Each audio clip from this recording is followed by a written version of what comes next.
அவர் என்னை குறித்து சாட்சி கொடுப்பார். நீங்களும் ஆதி முதல் என்னுடனே கூட இருந்தபடியால் எனக்கு சாட்சிகளாய் இருப்பீர்கள். ஹல்லேலூயா, ஆமென். கிறிஸ்துவுக்குள் பிரியமான தேவ ஜனமே, ஆண்டவரும் இரட்சகருமாய் இருக்கிற நம்மளுடைய தேவன் பாவத்திலிருந்து நம்மை மீட்டெடுத்து நம்மை ரட்சித்து அவருடைய கிருபையினாலே நம்மை மீட்டு கொண்டு இன்றைக்கு நாம் தேவ சபையிலே அவரை ஆராதித்து கொண்டிருக்கிறனா எப்படிப்பட்டவர்களாய் வாழ வேண்டுமா? சாட்சி உள்ளவர்களாய் நாம் வாழ வேண்டும் என்று பரிசுத்த வேதாகமம் நம்மை குறிப்பிட்டு சொல்லுகிறது. ஹல்லேலூயா. நீங்கள் தான் சாட்சி. எனக்கு எப்படி நான் இந்த உலகத்திலே வந்த பொழுது யோவான் ஸ்நானகன் சொல்லுகிறார், நான் ஒளி அல்ல, அந்த ஒளியை குறித்து சாட்சி கொடுக்க வந்தேன் என்று சொல்லி தன்னை குறிப்பிட்டு, என்னிலும் மேன்மையுள்ளவர் ஒருவர் இருக்கிறார் என்று சொல்லி எப்படி யோவான் ஸ்நானகன் இயேசுவை குறித்து அவன் சாட்சி சொன்னானோ, அதே போல தேற்றவாளனாகிய பரிசுத்த ஆவியானவர் உங்கள் ஒவ்வொருவரையும் அவர் அபிஷேகித்து சபையிலே அமரச் செய்து எனக்கு சாட்சிகளாய் இருக்க வேண்டும் என்று சொல்லி, நீங்கள் சாட்சிகளாய் வாழ வேண்டும் என்று சொல்லி அவர் பரிசுத்த வேதாகமத்திலே இயேசுவானவர் அவர் நம்மை குறித்து அவர் காண்பிக்கிறதை நாம் இங்கே பார்க்கிறோம். கிறிஸ்துவுக்குள் பிரியமான தேவ ஜனமே, நாம் தேவனுக்கு சாட்சிகளாய் இருக்க வேண்டும். அது என்ன சாட்சியாக இருக்கணும் எனக்கு புரியலையே, இன்னும் எனக்கு சுருக்கமாக சொல்லுங்களே, புரிகிற மாதிரி சொல்லுங்களே அப்படின்னா கவனிங்க. இன்னைக்கு நம்மளுடைய பிள்ளைகள் பள்ளிக்கூடங்களிலே ஸ்கூலில் படிக்கிறாங்க. என் பிள்ளை நல்லா தான் படிக்கிறா, என் மகன் நன்றாய் படிக்கிறான் என்று சொல்லி எதை வைத்து நம்ம தீர்மானிக்கிறோம்? அவன் நல்ல பேர் எடுக்கிறான், என் மகனை போல நல்ல பையன் போல என் பிள்ளை போல நல்லவ யாரும் இல்லை அப்படின்னு எதை வச்சு சொல்ல முடியும்? பேரண்ட்ஸ் மீட்டிங் போயிருந்தா கண்டிப்பாக சொல்லிடுவாங்க. அப்படி தானே? என்னுடைய மகள் உங்கள் பிள்ளையா அப்பா கிளாஸில் வச்சு எங்களால் மேய்க்க முடியலன்னு சொல்லி என்ன செய்வாங்க? டீச்சர் சொல்லுவாங்க. அப்படி தானே? அப்போ ஒரு பெற்றோர் என்ன செய்வாங்க? அந்த பேரண்ட்ஸ் மீட்டிங்கில் போனால் பிள்ளை எந்த அளவுக்கு படிச்சிருக்கிறா, என்ன மார்க் வாங்கியிருக்கிறா, அவள் சரியாக கவனிக்கிறாளா அப்படின்னு சொல்லி என்ன செஞ்சிருவாங்க? ஈஸியாக சொல்லிடுவாங்க. பிள்ளைகளை குறித்த சாட்சி சொல்லிடுவாங்க. அப்படி தானே? அந்த சாட்சி ரொம்ப முக்கியம். நமக்கு நாம என்ன செஞ்சிடக்கூடாது? சொல்லிகிட்டு இருக்கக்கூடாது. அது பெரிய சாட்சி அல்ல. மற்றவர்கள் என்ன செய்யணும்? நீங்கள் சாட்சியாக தான் வாழ்கிறீங்க அப்படின்னு என்ன செய்யணும்? சொல்லணும். அப்படி தானே? இன்றைக்கி இன்னும் சுருக்கமாக சொல்லணுன்னா, திருச்சபையில் எத்தனையோ சகோதர சகோதரிகள் உண்டு, திருமணத்துக்கு ஆயத்தப்பட்டிருப்பாங்க. அலைன்ஸ் வரும், உடனே என்ன செய்வாங்க? பெண் வீட்டார் மாப்பிள்ளை வீட்டாரை பற்றி விசாரிக்கிறது, மாப்பிள்ளை வீட்டார் பெண் வீட்டாரை பற்றியும் விசாரிப்பாங்க. யாருக்கிட்ட? பாஸ்டர் அம்மா கிட்ட, போதகர்கள்ட்ட தான் என்ன செய்வாங்க? சபைக்கிட்ட விசாரிப்பாங்க. எப்படி மாப்பிள்ளை, எப்படி பெண், எப்படி சபையில் எப்படி இருக்கிறாங்க, அவங்க சாட்சியாக வாழ்கிறாங்களா, அவங்களுடைய சாட்சி எப்படின்னு சொல்லி என்ன செய்வாங்க? விசாரிப்பாங்களா இல்லையா? இன்றைக்கும் கிறிஸ்துவுக்குள் பிரியமானவர்களே, நம்மை கிறிஸ்தவ வாழ்க்கை இன்றைக்கி நம்ம வாழ்ந்து கொண்டிருக்கிறோம். நம்மை ஒரு கூட்டம் பார்த்து கொண்டு தான் இருக்கிறது. கடந்த நாட்களில், கடந்த வாரத்தில் முதல் ஆராதனையில் இதை பற்றி நான் சுருக்கமாய் தியானித்தோம். 3 விதமான கண்ணோட்டம் நம்ம பார்த்தோம். 3 பேர் நம்மை நோக்கி பார்க்குறாங்களாம், நம்ம சாட்சி எப்படி இருக்குதுன்னு. முதலாவது யாரு? தேவன், கர்த்தர் நம்மளை என்ன செஞ்சார்? பார்த்து கொண்டே இருக்கிறார், நீங்கள் எப்படிப்பட்ட சாட்சி உள்ளவர்களாக வாழ்கிறீங்கன்னு. இரண்டாவது, சபைக்கு உள்ளே இருக்கக்கூடிய மக்கள், சபை விசுவாசிகள், அங்கத்தினர்கள் நம்ம என்ன செய்கிறாங்க, பார்த்து கொண்டு இருக்கிறாங்க. எப்படிப்பட்ட சாட்சி உள்ள ஒரு வாழ்க்கை வாழ்கிறீங்கன்னு, நீங்கள் சாட்சி எப்படின்னு. அடுத்து நம்மளை அருகில் இருப்பவர்கள், சபைக்கு வெளியே இருக்கிறவர்கள், புறஜாதி மக்கள், நம்மளுடைய உறவுகள், நண்பர்கள் நம்மளை என்ன செய்து கொண்டே இருக்கிறது, பார்த்து கொண்டே இருக்கிறது. எனவே இந்த கிறிஸ்தவ வாழ்க்கை ஒரு சாட்சியுள்ள ஒரு வாழ்க்கை நாம் வாழ்கிறோமா? அவர்கள் மத்தியில் நாம் சாட்சியாக இருக்கிறோமா? ஏனென்றால் கர்த்தர் சொன்னார், நீங்கள் எனக்கு சாட்சிகளாக இருக்கிறீர்கள் என்று சொல்லி. அப்போ நாம் தேவனுக்கு சாட்சிகளாக இருக்கிறோமா? நம்ம எப்படிப்பட்ட சாட்சியை நாம் வாழ வேண்டும் என்று சொல்லி தான் இன்றைக்கு நாம் தியானிக்க போகிறோம். நாம் எடுத்துக்கொள்வோம். முதலாவது, நம் எப்படிப்பட்ட சாட்சி நம்ம வாழணும், அப்படி சாட்சி எப்படியா இருக்குதுன்னு சொன்னால், நீங்கள் எபிரேயருக்கு எழுதின நிருபம் 12ஆம் அதிகாரம் 1வது வசனத்தில் நம்ம பார்க்கிறோம். ஆகையால் மேகம் போன்ற இத்தனை திரளான சாட்சிகள் நம்மை சூழ்ந்து கொண்டிருக்க, பாரமான யாவற்றையும் நம்மை சுற்றி நெருங்கி நிற்கிற பாவத்தையும் தள்ளிவிட்டு விசுவாசத்தை துவக்குகிறவரும் முடிக்கிறவருமாய் இருக்கிற இயேசுவை நோக்கி நமக்கு நியமித்திருக்கிற ஓட்டத்தில் பொறுமையோடே ஓடக்கடவும். ஆமென். ஹல்லேலூயா. எல்லாரும் கரங்களை உயர்த்தி ஹல்லேலூயா. ஆமென். நான் எப்படிங்க சாட்சியா வாழணும், நான் எப்படிப்பட்ட சாட்சியை வாழணும் சொல்றீங்களே, வேதத்தில் இருக்கிறதா? ஆம், இருக்கிறது. அதுதான் சொல்றாரு, ஆகையால் மேகம் போன்ற இத்தனை திரளான சாட்சிகள் நம்மை சூழ்ந்து இருக்க. நம்ம ஏன் கவலைகளையும் பாரத்தையும் பாவத்தையும் சுமந்துக்கிட்டு என்னாலெல்லாம் சாட்சியாக வாழ முடியாது, நான்லாம் ஆண்டவருக்கு சாட்சியாக நிற்க முடியாது, நான் விழுந்து கொண்டே இருக்கிறேன், இனி நான் தோற்று போனவன், என்னாலெல்லாம் பரலோகம் வர முடியுமாங்கிற ஒரு சந்தேகத்தோடு நான் வாழ்ந்து கொண்டிருக்கிறேன். இல்லை, விசுவாசத்தை துவக்குறவரும் முடிக்கிறவருமாகி இயேசு கிறிஸ்துவை நோக்கி நீங்கள் பொறுமையாக ஓடுங்க. ஹல்லேலூயா, ஹல்லேலூயா. அவசரப்பட்டு நீங்கள் பின்வாங்கி போய்விடாதீர்கள். ஏனென்றால் மேகம் போன்ற இத்தனை திரளான சாட்சிகள் நம்மை சூழ்ந்திருக்கிறது. எப்படிப்பட்ட சாட்சிகள்? வாசிப்போமா? முதலாவது, நாம் எப்படிப்பட்ட சாட்சி உள்ளவர்களாக இருக்க வேண்டும்? எபிரேயருக்கு எழுதின நிருபம் 11ஆம் அதிகாரம் 5வது வசனம். ஏனோக்கு மரணத்தை காணாதபடிக்கு எடுத்துக்கொள்ளப்பட்டான், தேவன் அவனை எடுத்துக்கொண்டபடியினாலே அவன் காணப்படாமற் போனான். அவன் தேவனுக்கு பிரியமானவன் என்று அவன் எடுத்துக்கொள்ளப்படுவதற்கு முன்னமே சாட்சி பெற்றான். ஆமென். ஹல்லேலூயா, ஹல்லேலூயா. முதலாவது நாம் பார்க்கிறோம் ஏனோக்கை குறித்து. அவர் சொல்றாரு, அவன் தேவனுக்கு பிரியமானவன் என்று அவன் எடுத்துக்கொள்ளப்படுவதற்கு முன்பே என்ன செய்தான்? அவன் சாட்சி பெற்றான். ஹல்லேலூயா, ஹல்லேலூயா. ஆமென். நாம் தேவனுக்கு பிரியமானவன். ஏனோக்கு 300 ஆண்டுகள் அவர் வாழ்ந்தார். அந்த 300 ஆண்டுகளும் அவர் தேவனோடு நடந்தார், தேவனோடு சஞ்சரித்தார். ஆமென், ஹல்லேலூயா. ஆமென். 969 வருஷம் வாழ்ந்த மெத்துசலாம், நான் தான் வேதத்திலேயே நான் நிறைய ஆண்டுகள் வாழ்ந்தவன், என் ஆயுசு நாட்கள் 969. அது கிடையாது, எத்தனை வருஷம் இருக்கிறோங்கிறது பெருசு இல்லை. நாம் தேவனுக்கு பிரியமாய் தேவனோடு வாழ்ந்திருக்கிறோமா? 300 ஆண்டுகளும் தன் வாழ்நாள் முழுவதும் தேவனுக்கு பிரியமானவனாய் ஏனோக்கு காணப்பட்டார். ஹல்லேலூயா, ஹல்லேலூயா. நான் எத்தனை ஆண்டுகால் விசுவாசி தெரியுமா? நான் ரட்சிக்கப்பட்ட எத்தனை ஆண்டு காலம் இருக்கிறது? அப்படியல்ல பிரியமானவர்களே, நான் எத்தனை ஆண்டு காலம் வாழ்ந்தாலும் அத்தனை நாட்களும் நான் தேவனுக்கு பிரியமாய் வாழ்ந்திருக்கிறேனா என்பதுதான் மிக முக்கியம். ஹல்லேலூயா, ஹல்லேலூயா. எது பிரியம்?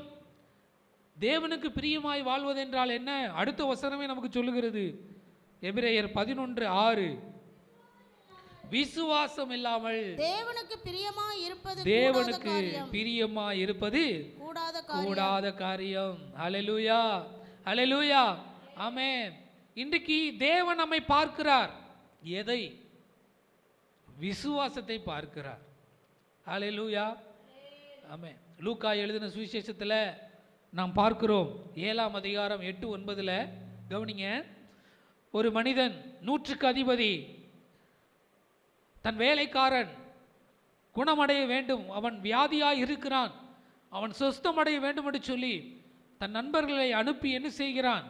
இயேசுவினிடத்தில் இயேசு அற்புதம் செய்கிறவர் என்று சொல்லி அவன் கேள்விப்பட்டு அவரை விசாரிக்க வருகிறான். இயேசுவிடம் சொல்லுகிறார், இப்படி 100க்கு அதிபதி வேலைக்காரன் சுஸ்தமாக இருக்கிறதை சுஸ்தம் அடைய வேண்டும் என்று சொல்லி வேண்டிக் கொள்ளுகிறார் என்று சொல்லி உடனே இயேசு சொல்லுகிறார், நான் வந்து அவனை குணமாக்குவேன், நான் சுஸ்தம் அடைய செய்வேன், அற்புதங்களை செய்வேன் என்று சொல்லுகிறார். உடனே 100க்கு அதிபதி யோசிக்கிறார், இல்லை இல்லை, நீங்கள் இவ்வளவு தூரம் வரணுங்கிற அவசியம் இல்லை. ஏனென்றால் நான் ஒரு அதிகாரமுடையவன், என் அதிகாரத்துக்கு கீழ்ப்பட்டிருக்கிறவர்களை நான் வாவென்றால் வருகிறான், அவன் போவென்றால் போகிறான், இதை செய்யென்றால் செய்கிறான், என் வார்த்தைக்கு அவன் கீழ்ப்படுகிறான்.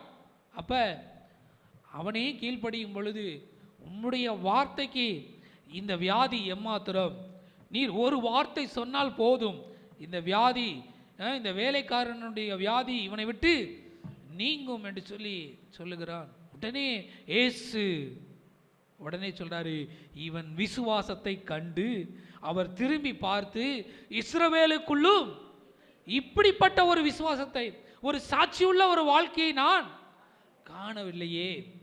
ஹல்லேலூயா, ஹல்லேலூயா, ஆமென். பிரியமான தேவ ஜனமே, கர்த்தர் நம்மளுடைய விசுவாசத்தை அப்படி காண்பாரா? அவருடைய வார்த்தை சொன்னால் போதும் என் வாழ்க்கையில் எல்லா ஆசீர்வாதங்களும் வரும் என்று சொல்லி நாம் விசுவாசத்தில் நிலைத்திருக்கிறோமா? ஆரம்பத்தில் கொண்டிருந்த நம்பிக்கையை முடிவறிந்து நாம் நிலைத்திருக்கிறோமா? இல்லை இன்னும் நம்முடைய விசுவாசத்தில் ஒரு தடுமாற்றம் காணப்படுகிறதா?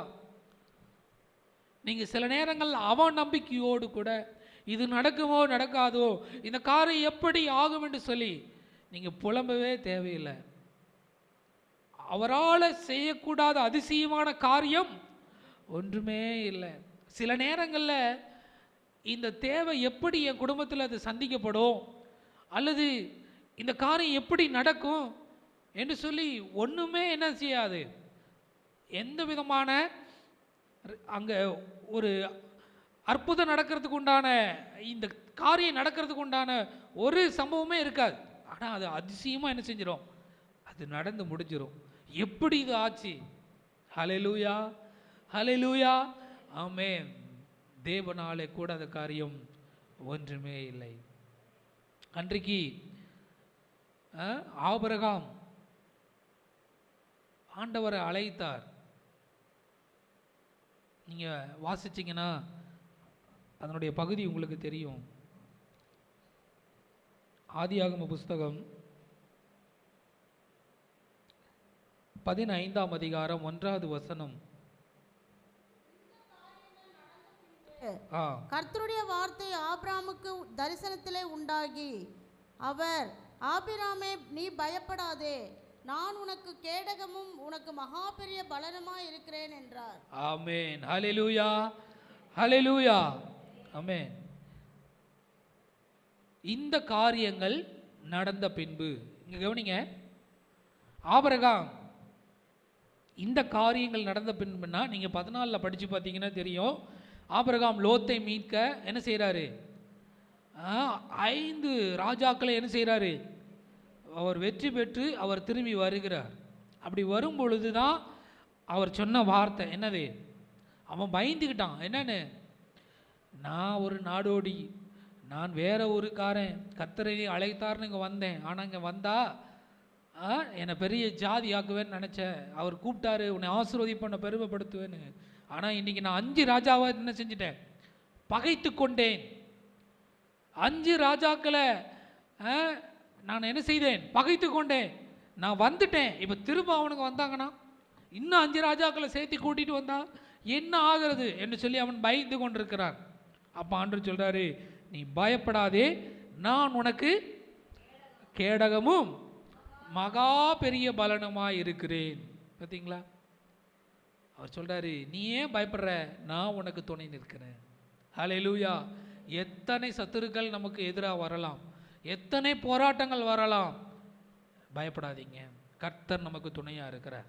ஆனால் அவனுடைய ஏக்கமெல்லாம் எப்படி தான் இருந்துச்சு?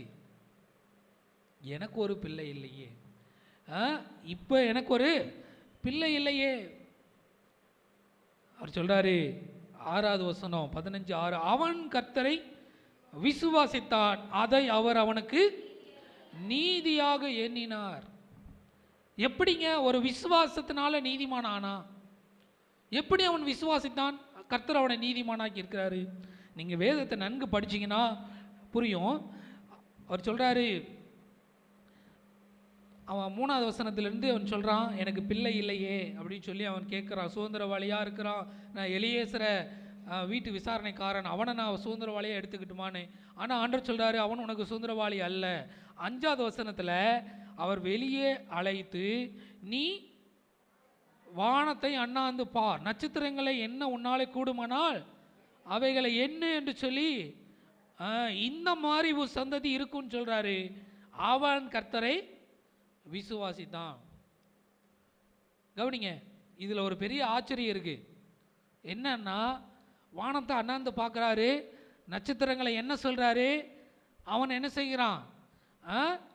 விசுவாசித்தானாமா. அதை விசுவாசித்தான். இந்த மாதிரி நட்சத்திரங்கள் இருக்கிறது போல என் வாழ்க்கை, என் குடும்பம் விருத்தி ஆகும், எனக்கு ஒரு பிள்ளை பிறக்கும், என் சந்ததி உருவாகும், நான் பெரிய ஜாதி ஆகுவேன். விசுவாசித்தானா? எப்படி விசுவாசித்தான்? அதுதான் இங்கே நாம் பார்க்குறோம். 12வது வசனம் வாசிங்க. சூரியன் அஸ்தமிக்கும் போது ஆபிராமுக்கு அயர்ந்த நித்திரை வந்தது, திகிலும் காரிருளும் அவனை மூடிக்கொண்டது. இங்க பாருங்க, ஆண்டவர் 1வது வசனத்தில் அவங்க கூட பேசுறாரு. 12வது வசனத்தில் சூரியன் அஸ்தமிக்குது. உதயமாகுதா அஸ்தமிக்குதா? அஸ்தமிக்கிறது என்ன அர்த்தம்?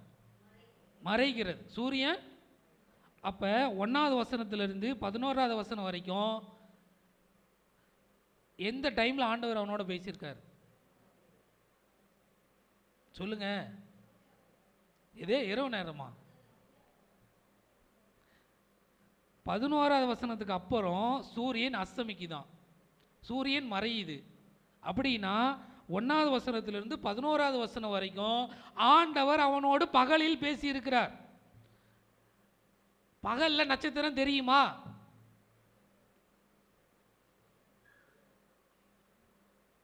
சொல்லுங்க, இது எங்கேயோ கேட்ட மாதிரி இருக்குல்ல?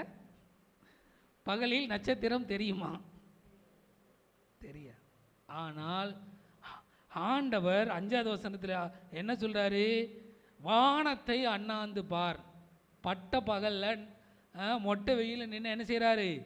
நீ வானத்தை அண்ணாந்து பாரு, நட்சத்திரங்களை என்ன கூடுமானால் என்ன அப்படிங்கிறார். அதனால தான் ஆபிரகாம் விசுவாசிகளுக்கெல்லாம் தகப்பன். அவன் பார்க்கல, ஆனால் அவன் மேலே பார்க்குறான். நட்சத்திரம் இருக்கும், கண்டிப்பாக என் சந்ததி பெருகும். அதனால தான் அவர் சொல்கிறாரு, அவன் விசுவாசித்தான், கர்த்தர் அவனுக்கு நீதியாக எண்ணினார். அதை அவர் அவனுக்கு நீதியாக எண்ணினார். ஹல்லேலூயா. இல்லாதவைகளை இருக்கிறவர்களை போல அழைக்கிற தேவன். ஹல்லேலூயா. ஆமே. கடன் பிரச்சனையாக இருக்குங்க, என் பாக்கெட்டில் ஒன்றுமே இல்லை, எனக்கு சம்பளமே இல்லை, வருமானமே இல்லை. உன் கடனை நிச்சயம் மாற்றுவார், அடைக்க உதவி செய்வார். ஹல்லேலூயா, ஹல்லேலூயா. அதுதான் விசுவாசம். அப்படிப்பட்ட விசுவாசத்தை தான் நம்ம கிட்ட தேவன் என்ன செய்கிறாரு? எதிர்பார்க்கிறார். நீங்க பிரியமா இருக்கிறீங்களா? இப்படிப்பட்ட விசுவாசத்தோடு வாழ்ந்து தேவனுக்கு பிரியமா இருந்தீங்கன்னா அதுதான் சாட்சியுள்ள ஒரு வாழ்க்கை. இல்லை இன்னும் இல்லை காலங்களையும் நேரங்களையும் நம்பிக்கொண்டு, நாட்களை நம்பிக்கொண்டு, கிழமைகளை நம்பிக்கொண்டு, இந்த நேரத்தில் இதை செய்யக்கூடாது, அதை செய்யக்கூடாது, தோற்று போயிடும், இது காலியை விளங்காது, பூனை குறுக்கால போயிடுச்சு, பள்ளி சத்தம் போடுதுன்னு இன்னும் இதையே தான் சொல்லிட்டு இருப்போமா? ஆராய்ந்து பாருங்க. எப்படி வேணாலும் உங்கள் சூழ்நிலை மாறலாம். ஆண்டவர் சொல்றாரு, தாயும் தகப்பனும் உன்னை கைவிட்டாலும் நான் உன்னை கைவிட மாட்டேன்பா. உங்கள் ஜெபத்திற்கு நிச்சயம் பதில் கிடைக்கும். நிச்சயமாகவே உங்கள் பிரச்சனைகளுக்கு ஒரு முடிவு உண்டு. ஹல்லேலூயா. ஆமென். உங்கள் விசுவாசத்தை அவர் பார்த்து கொண்டே இருக்கிறார், கண் நோக்கி பார்த்து கொண்டே இருக்கிறார். அது பொன்னாக விளங்க ஒரு நேரம், அப்பொழுது நீங்கள் என்ன செய்வீங்க? உங்களுக்கு ஜீவ கிரீடத்தை கொண்டு வந்து என்ன செய்வார்? உங்கள் தலைமையில வைப்பார். எப்படி இந்த காரியம் நடந்தது? எப்படி நான் இவ்வளவு பெரிய உயர்வுக்கு நேராய், ஆசீர்வாதங்களுக்கு நேராய் நான் வந்தேன்?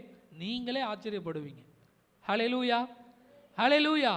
எனவே நீங்கள் தேவனுக்கு பிரியமாக வாழணும்னா உங்கள் விசுவாசம் ஒரு நாளும் என்ன செஞ்சிடக்கூடாது? குறைஞ்சி விடவே கூடாது. ஒரு நாளும் நான் ஜெபிச்சுக்கிட்டே இருக்கிறேனே, பதிலே கிடைக்கலையே, நிச்சயம் பதில் உண்டு. நிச்சயம். நீங்கள் என் ஜனங்கள் ஒருபோதும் வெட்கப்பட்டு போவதே இல்லை. உங்கள் வாயினால அறிக்கையிட்டு கொண்டே இருங்க. அவர்கள் அவரை நோக்கி பார்த்து பிரகாசம் அடைந்தார்கள், அவர்கள் முகங்கள் வெட்கப்பட்டு போகவே இல்லை. ஹல்லேலூயா. கர்த்தரை தேடுகிறவர்களுக்கு ஒரு நன்மையும் குறைபடாது. என் வாழ்க்கையில் குறைவில்லைங்க. என் குறைவுகளை எல்லாம் கிறிஸ்து இயேசுவுக்குள்ள மகிமையில அவர் நிறைவாக்குவார். ஹல்லேலூயா. அவர் தண்ணீரை திராட்சை ரசமாய் மாற்றின தேவன். ஆமென். ஹல்லேலூயா. கசப்பான நீரை தேனாய் மாற்றின தேவன், செங்கடலை இரண்டாய் பிளந்தவர், எத்தனை அற்புதங்களை செய்திருக்கிறார். அப்படி அதிசயங்களை எல்லாம் விவரித்து சொல்லுங்க. ஹல்லேலூயா. எந்த நாளும் புலம்பிராதீங்க. புயல் காற்று வரலாம், ஆண்டவர் தூங்கிட்டே இருக்கிறார் நினைச்சிட்டு இருக்கலாம். அவர் இஸ்ரவேலை காக்கிற தேவன். அவர் தூங்குகிறதும் இல்லை, உறங்குகிறதும் இல்லை. ஹல்லேலூயா, ஹல்லேலூயா. நிச்சயம் உங்களை காப்பாற்றி அவர் பரலோகம் சேர்ப்பார். நீங்கள் விசுவாசத்திலே சாட்சியுள்ளவர்களாக நீங்கள் காணப்பட வேண்டும். ஹல்லேலூயா. ஆமென். இரண்டாவது சாட்சி, நாம் எப்படிப்பட்ட சாட்சி உள்ளவர்களாக இருக்க வேண்டும்? அப்போஸ்தலருக்கு எழுதின நிருபம் 13ஆம் அதிகாரம் 22வது வசனம்.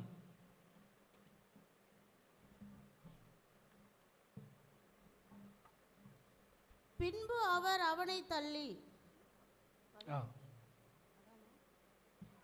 தாவீதை அவர்களுக்கு ராஜாவாக ஏற்படுத்தி, ஈசாயின் குமாரனாகிய தாவீதை என் இருதயத்துக்கு ஏற்றவனாக கண்டேன், எனக்கு சித்தமானவைகளை எல்லாம் அவன் செய்வான் என்று அவனை குறித்து சாட்சியும் கொடுத்தார். ஹல்லேலூயா, ஹல்லேலூயா.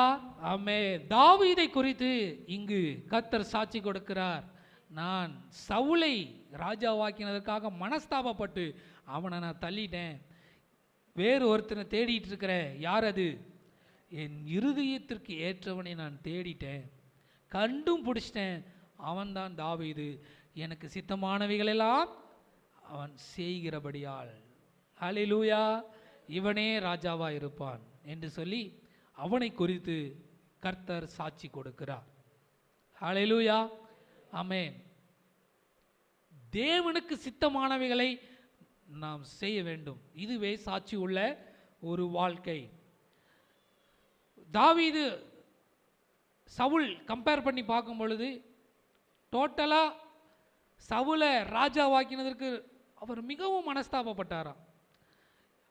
ஏன்னா நான் என்ன விரும்புகிறேனோ, நான் என்ன செய்யணும்னு நினைக்கிறேனோ, என்னுடைய சித்தம் எதுவோ அதை அவன் செய்யவில்லை.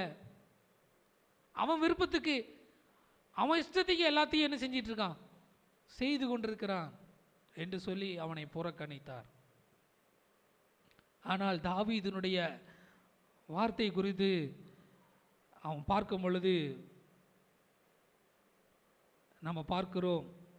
அழகான வசனம், 1 ராஜாக்கள் 15ஆம் அதிகாரம் 5வது வசனம்.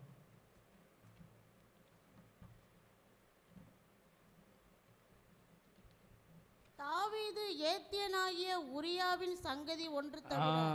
பாத்தீங்களா?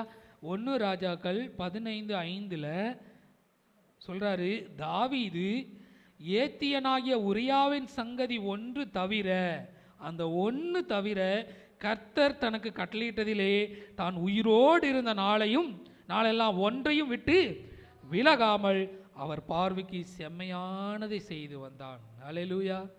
தெளிவா வசனம் சொல்லுதுங்க. நீங்க சொல்லலாம், அவர் பர்சேபால்ல தவறு செஞ்சார் இல்ல, இன்னும் எத்தனை காலம் அவரையே பற்றி சொல்லிட்டு இருக்க போறோம். ஆண்டவரே சொல்லிட்டார், அது ஒன்றை தவிர என்ன செஞ்சான், மற்ற எல்லாவற்றிலும் எனக்கு சித்தமானவைகளை செஞ்சான், என் பார்வைக்கு நலமானவைகளை அவன் செய்தான். ஆமென். ஹல்லேலூயா, ஹல்லேலூயா. ஆண்டவருக்கு பிரியமானதை, அவருக்கு சித்தமானதை, அவருடைய இருதயத்துக்கு ஏற்ற வண்ணமாகவே நம்முடைய வாழ்க்கை இருக்க வேண்டும். தாவீது அவருடைய விருப்பத்தை நன்கு அறிந்து வைத்திருந்தார். அவர் என்ன நினைக்கிறார், சொல்லுவாங்கள்ல எள்ளுன்னா எண்ணெயா இருக்கணும் அப்படின்னு சொல்லுவாங்க. நான் மனசில் என்ன நினச்சேன்னா அதை அப்படி என்ன செஞ்சுட்ட எவ்வளோ சந்தோஷப்படுவாங்க பிள்ளைங்க அப்படி செஞ்சிட்டாங்கன்னா. இப்போ தான் நினச்சேன், அதே மாதிரி செஞ்சுட்டேன், வெரி குட். அதைத்தான் தேவன் எதிர்பார்க்கிறார். நீங்கள் கற்பாறையின் மேல் கட்டின புத்தியுள்ள மனுஷனுக்கு ஒப்பாக இருக்கிறீங்க. கர்த்தருடைய வார்த்தை என்ன சொல்லுது, அதற்கு நீங்கள் கீழ்ப்படிஞ்சு அவருடைய சித்தத்துக்கு நாம் என்ன செய்யணும், நம்மளை ஒப்பு கொடுக்க வேண்டும். ஹல்லேலூயா, ஆமென். 1 தெசலோனிக்கேயர் 4:3 என்ன சொல்லுது, அவருடைய சித்தம் என்ன? டெஸ்ட் எழுத போறீங்க. பரிசுத்தம் உள்ளவர்களாய் நீங்க வாழ வேண்டும் என்பதே கொஸ்டின் அவுட் ஆயிருச்சு. நீங்க பரிசுத்தம் உள்ளவர்களாய் வாழ வேண்டும் என்பதே தேவனுடைய சித்தமாய் இருக்கிறது. எனவே ஏதோ என்னுடைய விருப்பம், இன்னைக்கு அப்படிதான் நம்ம என்ன செஞ்சிட்டு இருக்கோம், வாழ்ந்து கொண்டிருக்கிறோம். என் மனசு என்ன சொல்லுது, உலகத்தினுடைய போதனைகளும் அதுதான். உனக்கு என்ன தோணுதோ அதை செய், யாரை பற்றியும் எதை பற்றியும் நீ கவலைப்படாத. எப்படி வேணாலும் ட்ரெஸ் பண்ணிக்கோ, எப்படி வேணாலும் நீ பேசலாம், எதை வேணாலும் செய்யலாம். அப்படி அல்ல. கிறிஸ்தவ வாழ்க்கை வேதம் நமக்கு என்ன சொல்லுகிறதோ அதன்படி தான் நம்ம என்ன செய்யணும், வாழணும். கர்த்தர் எதை செய்ய சித்தமாக இருக்கிறாரோ அந்த சித்தத்துக்கு நம்மளை ஒப்பு கொடுக்கணும். நினிவேக்கு போனால் போகணும், இல்லை நான் தமஸ்குவுக்கு தான் போவேன்னு அடம் பிடிச்சிங்கன்னா யோனா பட்ட சிரமத்தையும் கஷ்டத்தையும் நாம் பட வேண்டியது இருக்கும். மறந்து போய்விடாதீங்க. ஹல்லேலூயா, ஹல்லேலூயா, ஆமென். ஆமோஸில் தீர்க்க தரிசனத்தில் புஸ்தகத்தில் 5ஆம் அதிகாரத்தில் சொல்கிறாரு, 21 23 வரைக்கும் நீங்கள் படிங்க. பகைத்து வெறுக்கிறேன், உங்கள் ஆசரிப்பு நாட்களில் எனக்கு பிரியமில்லை. உங்கள் தகன பலிகளையும் போஜன பலிகளையும் எனக்கு படைத்தாலும் நான் அங்கீகரிக்க மாட்டேன். கொழுமையான உங்கள் மிருகங்களின் ஸ்தோத்திர பலிகளையும் நான் நோக்கி பார்க்க மாட்டேன். உன் பாட்டுகளின் இரைச்சலை என்னை விட்டு அகற்று, உன் வீணைகளின் ஓசையை நான் கேட்க மாட்டேன். இதுல இருந்து என்ன புரியுது, ஏன் ஆண்டவர் சொல்றாரு, நீ தங்கமா என்னை ஆராதிச்சாலும், நீ அழகா பாட்டு பாடினாலும் என் காதுக்கு எப்படி இருக்கான், இறைச்சலா இருக்கு. ஏன்? உங்க உதடு மாத்திரம்தான் துதிக்குது, உன் இருதயம் உன் இஷ்டத்துக்கு என்ன செய்யுது. அவனவன் தன் பார்வைக்கு சரி போனபடி எல்லா பாவத்தையும் 6 நாள் செஞ்சுட்டு வந்துடுறது. 7ஆவது நாள் எப்படி இருக்குது, அந்த ஞாயிற்றுக்கிழமை ஆனால் நானும் பரிசுத்தவான் என்று சொல்லி ஆராதிக்கிறோம். எதை பற்றியும் கவலைப்படுறதில்ல. அன்றைய நாட்களில் எனக்கு நல்லா ஞாபகம் இருக்குது, சபைக்குள்ளே வந்துட்டோன்னா முழங்கால் படியிட்டு ஆராதனைக்கு முன்பாக, நீங்கள் எல்லோரும் நம்ம லேட்டாக வரோம் அது வேறு விஷயம், ஆனால் எப்படி வரணும்னா 9 மணிக்கு ஆராதனைனா 8:45 வந்து ஆண்டுடைய பாதத்தில் அமர்ந்து கடந்த நாட்களில் நம்ம செய்த பாவங்களையும் அவருக்கு விரோதமாக செய்த தவறுகளையும் நம்ம இஷ்டத்துக்கு சில கஷ்டங்களை நம்ம ஆண்டவரை வேதனைப்படுத்தியிருப்போம். ஒப்பு கொடுக்கணுமா, ஆண்டவரே என்னை மன்னிங்க, என்னை நான் ஒப்பு கொடுக்குறேன் என்று சொல்லி நம்மளை அர்ப்பணித்து விட்டு தான் என்ன செய்யணும், நம்ம ஆராய்ந்து பார்த்து நம்ம ஆண்டவரோடு ஒப்புரவாகிட்டு தான் அந்த ஆராதனைக்குள்ளே என்ன செய்வாங்க, கடந்து செல்லணும். அப்போ தான் ஆண்டவர் ஆராதிக்கும் போது தேவன் நம்மத்தில் இறங்கி வந்து நம்மளை ஆசீர்வதிப்பார். நம்முடைய உதடுகளில் கனியாகிய ஸ்தோத்திர பலிகளை அவர் அங்கீகரிப்பார். ஹல்லேலூயா, ஹல்லேலூயா. எப்பொழுதோ எந்த ஆராதனையிலையும் ஜெபிக்கிறதுக்கு முன்பாக உங்களை ஒப்பு கொடுங்க. ஆண்டவரிடத்திலிருந்து ஒப்பு கொடுத்து உங்கள் பாவத்தை அறிக்கிட்டு மனம் திரும்பி நீங்கள் பரிசுத்த உள்ளத்தோடு கூட பரிசுத்த அலங்காரத்துடனே கர்த்தரை தொழுது கொள்ளுங்கள். ஹல்லேலூயா, ஆமென். பவுலை குறித்து நம்ம பார்க்கிறோம். அவர் நமக்கு நோக்கி போறாரு, எல்லாரையும் வீழ்த்தி விட வேண்டும் என்று சொல்லி இயேசுவை குறித்து யாரும் சொல்லக்கூடாது, சாட்சி சொல்லக்கூடாதுன்னு போறாரு. ஒரு ஒளி அவரை சந்திக்கிறது, குதிரையிலிருந்து விழுறாரு, ஒரு சத்தம் கேட்கிறது, முள்ளில் உதைக்கிறது உனக்கு கடினம் இல்லையா, ஏன் என்ன வேதனைப்படுத்துறேன்னு சொல்லி சொல்றாரு. உடனே ஆண்டவரிடத்துல அவர் நீ யார், உடனே அவர் கேட்ட கேள்வி என்னது, அவர் சொல்லியிருக்கலாம் என்னன்னு, ஐயோ நான் இனிமேல் என்ன செய்ய மாட்டேன், ஏதோ ஒரு பவர் இருக்குப்பா அவங்கள தடுக்குதுன்னு சொல்லிட்டு என்ன செஞ்சிருக்கலாம். அவர் இருந்த ரேஞ்சுக்கு, அவர் இருந்த கமாலியல் பாதத்தில் கற்றுக்கொண்ட அத்தனையோ காரியங்கள், கோடீஸ்வரன், அவர் என்ன செஞ்சிருக்கலாம், சரி நான் வேறு காரியத்தை பார்க்குறேன்னு சொல்லிட்டு தன்னுடைய பதவிக்கே என்ன செஞ்சிருக்கலாம், அவர் போயிருக்கலாம். அவர் கேட்ட முதல் கேள்வி, நான் என்ன செய்ய சித்தமாக இருக்கிறீர். உடனே அவர் சொன்னார், உடனே தன்னுடைய வார்த்தைக்கு அவர் கீழ்ப்படிந்தார். ஏதோ ஒரு நோக்கத்துக்காக தான் என்னை கூப்பிட்டுருக்காரு, என்னை மிரட்டி என்னை போக சொல்கிறதுக்காக இயேசு என்ன செய்யலை, என்னையா அழைக்கல, ஒரு சித்தம் உண்டு எனக்காக, என்னை கொண்டு ஒரு திட்டம் வைத்திருக்கிறார் என்று சொல்லி அவர் உடனே தன்னை அர்ப்பணித்து நான் என்ன செய்ய சித்தமாக இருக்கிறேன் என்று சொல்லி பவுல் தன்னை அர்ப்பணிக்கிறார். இன்றைக்கும் பிதாவுக்கு அடுத்தவைகளை நீங்கள் நிற்கணும். இயேசுவானவர் அவருடைய சித்தத்தை செய்வதே என்னுடைய போஜனமாக இருக்குது என்று சொன்னார். நீங்களும் சாட்சியுள்ள ஒரு வாழ்க்கை வாழணும். தேவன் கர்த்தருக்கு சித்தமானவைகளை நீங்கள் செய்ய வேண்டும், தாவீதை போல. ஹல்லேலூயா, ஹல்லேலூயா, ஆமென். அடுத்தபடியாக சாட்சி, நாம் எப்படிப்பட்ட ஒரு சாட்சி உள்ளவர்களாய் நாம் காணப்பட வேண்டும்.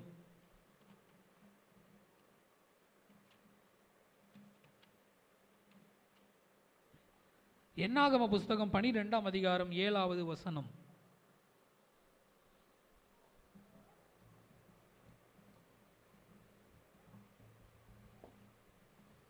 என் தாசனாகிய மோசேயோ அப்படிப்பட்டவன் அல்ல, என் வீட்டில் எங்கும் அவன் உண்மை உள்ளவன். ஆமென், ஹல்லேலூயா. மோசேயை குறித்து பார்க்கிறோம். என் தாசனாகிய மோசேவோ அப்படிப்பட்டவன் அல்ல, அவன் பொய்யன் அல்ல, என் வீட்டில் எங்கும் உண்மை உள்ளவன். ஹல்லேலூயா, ஆமென். எவ்வளோ பெரிதான ஒரு சாட்சி. நீங்கள்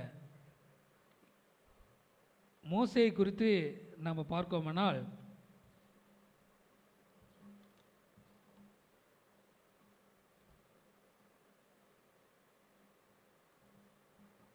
எபிரேயர் 3:2 நீங்கள் படிச்சீங்கன்னா இன்னும் நம்ம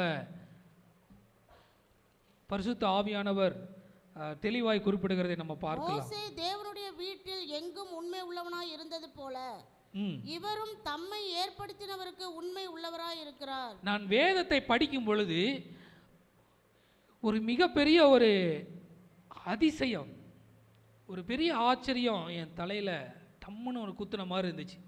ஒரு பெரிய ஒரு விஷயம் இல்லையா அது? அங்கே சொல்கிறாரு, மோசேயை குறித்து சாட்சி சொல்கிறாரு, என் வீட்டில் இவன் எங்கும் உண்மை உள்ளவன் என்று சொல்லி. இந்த இடத்துலையும் அதே வார்த்தை தான் வருது. ஆனால் என்னன்னு வருது, இவரும் தம்மை ஏற்படுத்தினவருக்கு உண்மையுள்ளவராக இருக்கிறார்.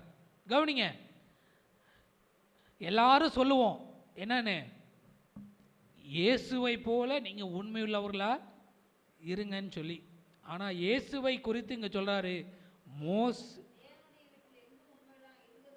மோசேயை என்ன செய்கிறாரு, இயேசுவுக்கு கம்பேர் பண்ணி என்ன செய்கிறாரு சொல்கிறார். நீங்கள் வசனம் படிச்சிங்களா? நீங்கள் இப்படி தான் வேதத்தை படிக்கணும். ஏதோ கடகடன்னு என்ன செய்யக்கூடாது, நம்ம வேதத்தை படிக்கக்கூடாது.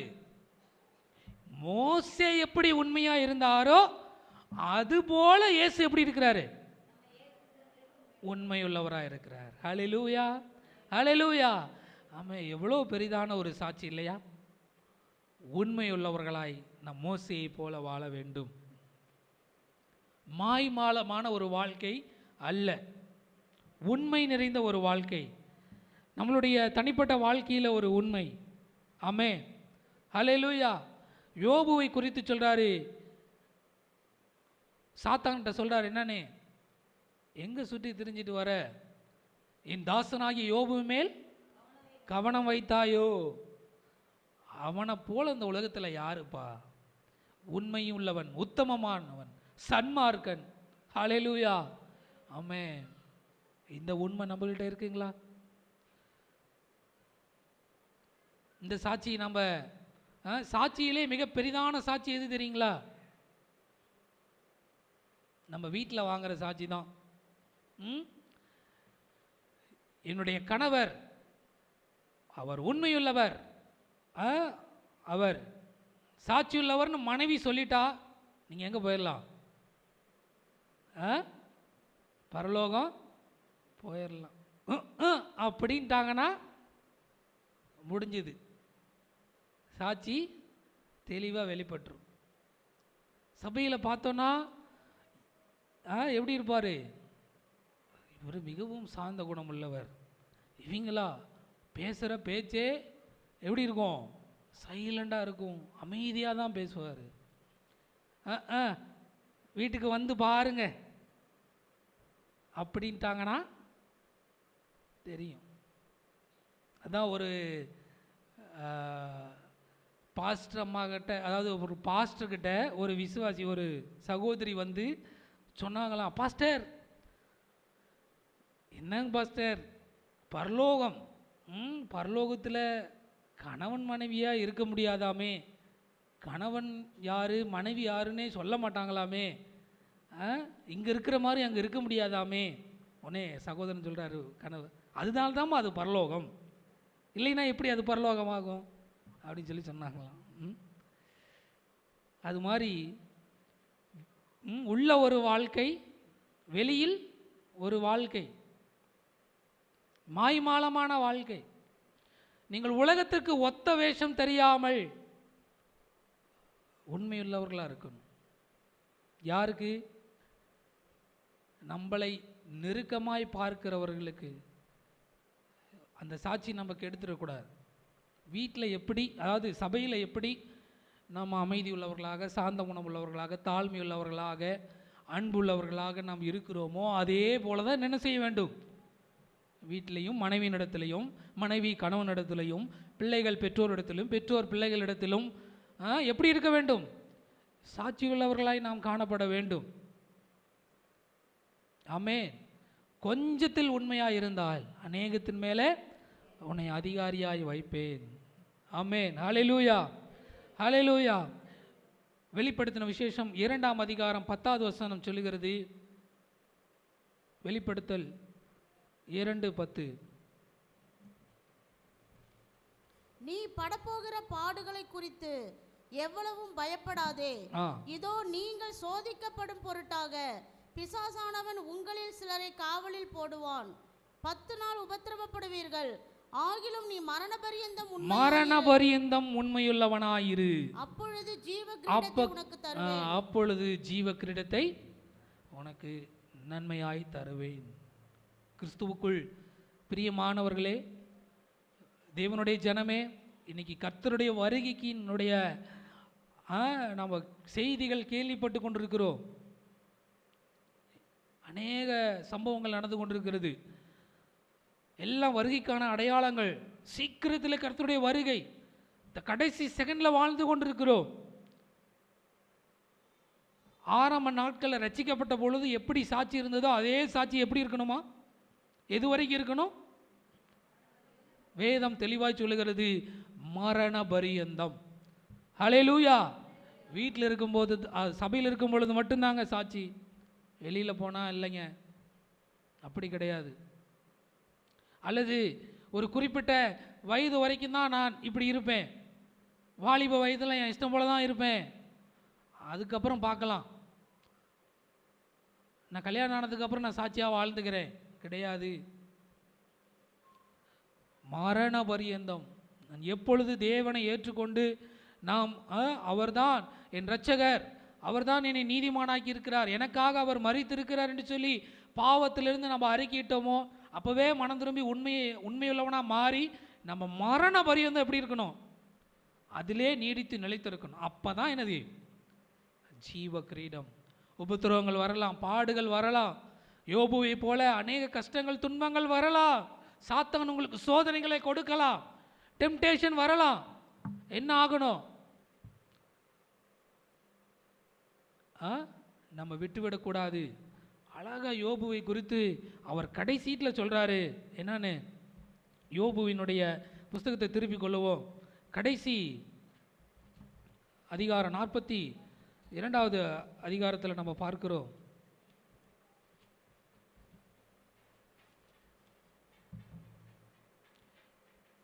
12வது வசனம்.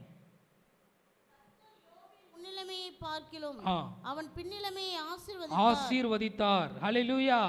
அவன் முன்னிலைமையை பார்க்கிலும் பின்னிலைமையை ஆசீர்வதித்தார். இதுதான் மிகப்பெரியதான ஆசீர்வாதம். அதுவும் இல்லாமல் நீங்கள் 11வது வசனத்தில் நீங்கள் படிச்சீங்கன்னா அவர் சொல்றாரு,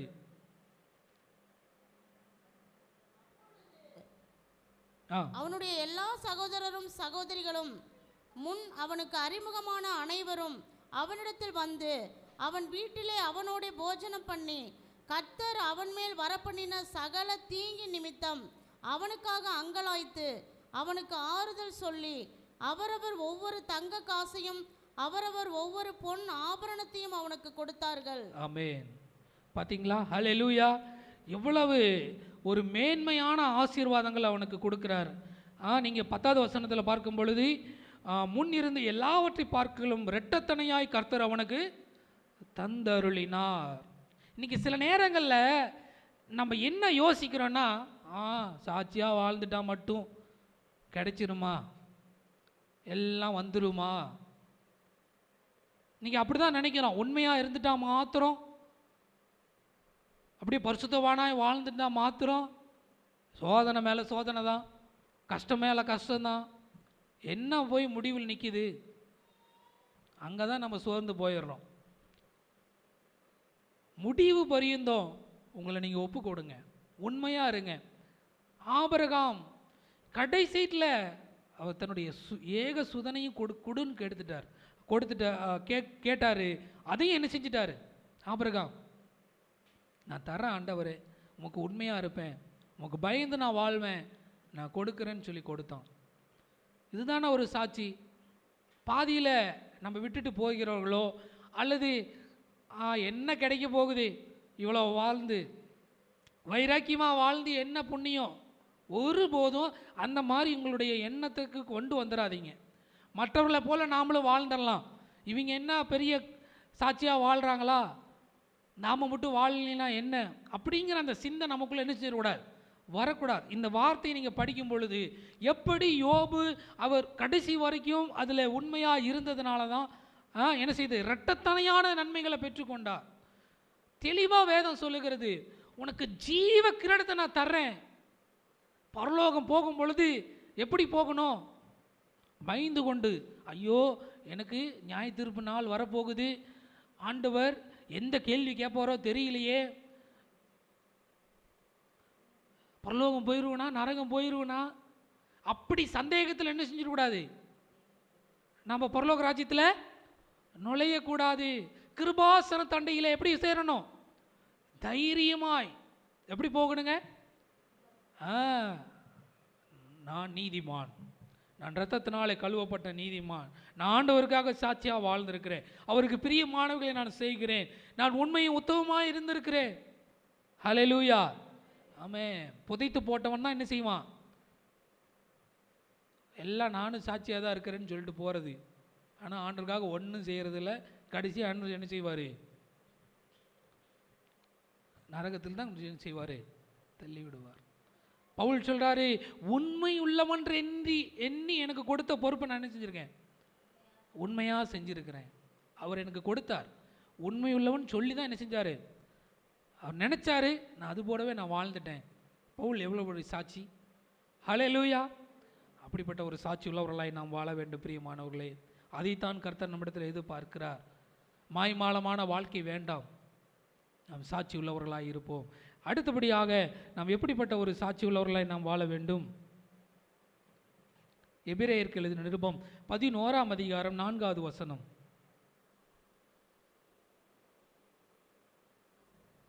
விசுவாசத்தின் சாட்சியினாலே ஆபேல் காயினுடைய பலியிலும் மேன்மையான பலியை தேவனுக்கு செலுத்தினான். அதனாலே அவன் நீதிமான் என்று சாட்சி பெற்றான். நீதிமான் என்று சாட்சி பெற்றான். ஹல்லேலூயா. இங்கு யாரை குறித்து பார்க்கிறோம்? முதலாவது யாரை பார்த்தோம்? சொல்லுங்க பார்க்கலாம். கவனிக்கிறீங்களா? தூக்கம் வருதா? முதலாவது யாரை குறித்து பார்த்தோம்? ஏனோக்கு தேவனுக்கு பிரியமா இருந்தான். நாமும் விசுவாசத்துல அவருக்கு பிரியமா இருக்கணும். இரண்டாவது தாவீது. எப்படிப்பட்ட சாட்சி? இருதயத்திற்கு ஏற்றவன், என் சித்தமானவைகளெல்லாம் செய்கிறான் என்கிற சாட்சி. மூன்றாவது மோசே, உண்மையுள்ளவன் என்கிற சாட்சி. நான்காவது ஆபேல், தேவனுக்கு கொடுப்பதில் நீதிமான் என்கிற சாட்சி. ஹல்லேலூயா, ஹல்லேலூயா, ஆமென். உற்சாகமாய் கொடுக்கும் இடத்தில் தேவன் பிரியமாய் இருக்கிறார். காயின் தான் வந்து கொடுத்தாரு, ஆபேலும் தான் வந்து கொடுத்தாரு. ஆனால் ஏன் தேவன் ஆபேலினுடைய காணிக்கைக்கு மாத்திரம் அங்கீகரித்தார்?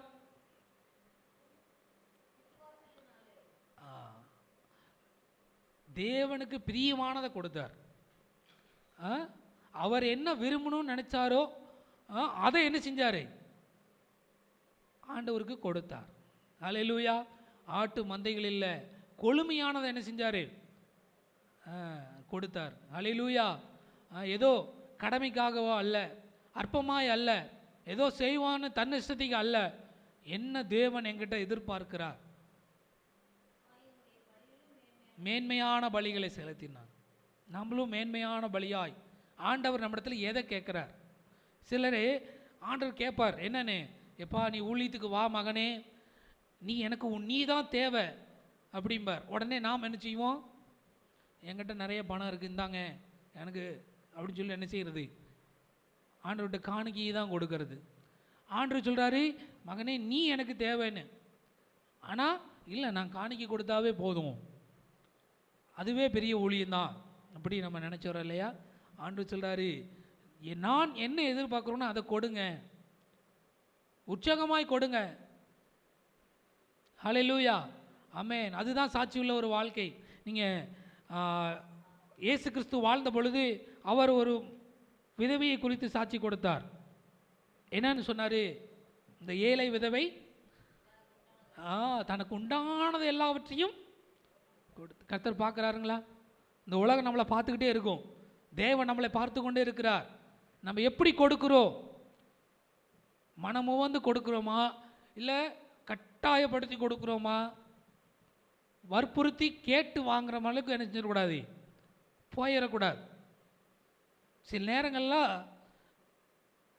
எத்தனை தடவை பட்டாலும் நம்ம மண்டையில் ஏறாது. என்னன்னா, இந்த காணிக்கை கொடுக்குற விஷயத்தில் தான் நானே என்னை நான் ஒப்பு கொடுக்குறேன்.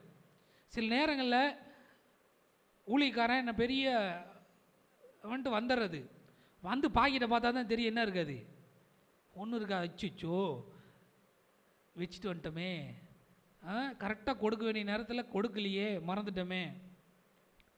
அதனால தான் முந்தைய ராத்திரியிலே என்ன செஞ்சிடணும், எல்லாம் எடுத்து வச்சுருக்கிறோமா, கரெக்டாக இருக்கா, நம்ம கொடுக்க நேரத்தில் என்ன செஞ்சிடணும், சரியாக நம்ம என்ன செஞ்சிடணும், கொடுத்துடணும். உண்மையாக இருக்கணும் பிரியமானவர்களே. கொடுப்பதில் நாம் உற்சாகமாக இருக்கணும், சாட்சி உள்ளவர்களாக இருக்கணும். ஏனோ தானோ அல்ல, இதோ அசட்டையாக இல்லை, இன்றைக்கி இல்லைன்னா பரவாயில்ல, நாளைக்கு அடுத்த மாதம் அப்படிலாம் இல்லை. ஏதோ மிஷனரிகளை கொடுத்துட்டேன் அதனால் சபைக்கு கொடுக்கறது இல்லை, அப்படி கிடையாது. நம்ம சபை நம்மளுது, தனக்கு மிஞ்சினது தான் தானாக தருமோ. அதனால் ஏதோ மிஷினரி காணிக்க கொடுக்க சொல்கிறாங்க, நான் அதை கொடுத்தா போதும், சபைக்கு கொடுக்கறதெல்லாம் அப்புறம் பார்த்துக்கலாம், கிடையாது. உங்கள் தசம பாகங்களையும் உங்கள் காணிக்கைகளையும் பண்டசாலையில் என்ன செஞ்சிடணும், கொடுக்கணும். நீங்கள் கொடுப்பதை அவருக்கு என்ன செஞ்சுட்டே இருப்பார், பார்த்து கொண்டே இருப்பார், எந்த அளவுக்கு கொடுக்குறார். நீ கொடுத்தீங்கன்னா அமுக்கி குலுக்கி சரிந்து விழும்படி உங்கள் மலையில் அவங்க மடியில் என்ன செய்யப்படும், கொடுக்கப்படும். ஹல்லேலூயா, ஹல்லேலூயா. ஒருபோதும் என்ன செஞ்சிட மாட்டீங்க, ஆண்டவருக்கு கொடுக்கறதுனால நீங்கள் தரித்திரரா மாறவே மாட்டீங்க, விடவே மாட்டார். நிச்சயம் ஆண்டவர் உங்களை கணக்கு வைப்பார், உங்களை மறந்து போகிற தேவன் அல்ல. எனவே தனக்கு உண்டானது எல்லாவற்றையும் அந்த ஏழை விதவை கொடுத்தாள். அதனால் நீங்களும் இந்த கொடுக்குற விஷயத்தில் இன்னும் ஒரு வேளை தசமபாகம் கொடுக்காமல் இருந்தால் இந்த வருடத்திலிருந்து தீர்மானம் பண்ணி சரியாக உங்கள் காணிக்கைகளில் கொடுங்க. ஆண்டவர் நிச்சயம் அதை என்ன செய்வார்? அதற்குண்டான பலனை நிச்சயம் தருவார். ஒருபோதும் நீங்கள் கடனாளியாய் மாறிவிட மாட்டீர்கள். ஹல்லேலூயா, ஆமென். அடுத்ததாக நாம் எப்படிப்பட்ட ஒரு சாட்சியுள்ள ஒரு வாழ்க்கை வாழணும்?